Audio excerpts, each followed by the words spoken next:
So hey, what's going on? Fixing stuff again. So I made a video showing you how to surface and bring your brakes back to life economically, finishing the job up. But this is something that's been on my mind for a while because wheel spacers are a huge controversy. Some people say they're no good, don't use them, you know, back and forth. Wheel spacers are fine as long as you buy good ones and you use them properly. So I'm going to show you what I do to make sure that I'm not losing a wheel going down the highway. I've got the LJ up on the lift, and I got my my son in there holding the brake. Hi, Mason. Hey. Having a party up on the lift? Yeah. What are you doing up there? I don't know. I'm staring at my phone waiting for you. Right on. So here's the trick to wheel spacers. This is what I do. And as a little disclaimer, this is not what manufacturers recommend. In fact, I don't know if it's what anybody recommends. It's just what I do, okay? So first thing is you buy quality wheel spacers. They need to be made out of good billet aluminum. No cast stuff, no cheap stuff, good studs. So don't buy inexpensive wheel spacers. I've got some G2 spacers that I'm using. I think they make good axles and good stuff. I'm not sponsored by them.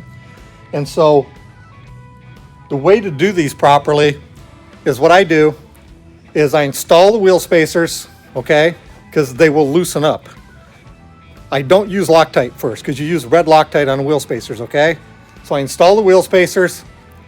I drive around town for the better part of a week, not on the highway. Wheels back off, torque them back down, see how much they loosen up? And they do loosen up because the lugs can, well, the studs can stretch a little bit. Things just seat in, okay?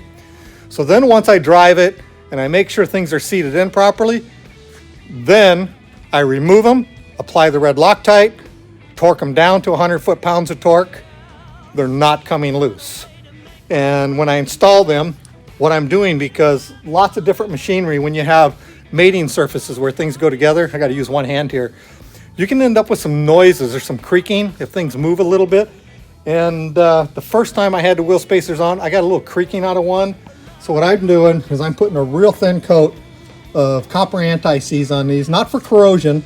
I don't want to use grease because it will dissipate. You could grease them, but I'm just putting some copper anti-seize on here so that when I take and put these against the hub, which is kind of dark in here, against the steel surfaces, this is going to help if there's any movement, any noises or creaking going on.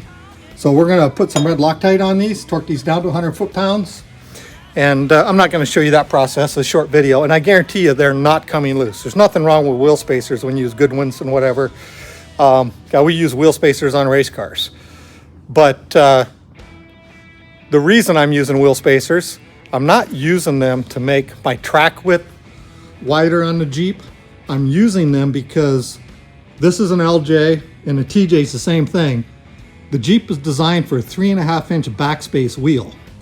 Well, when I'm buying modern wheels like these method alloys compared to my steel wheels, I can't find 3.5-inch backspace wheels hardly anywhere. I'm finding 4.25, 4.5-inch backspacing.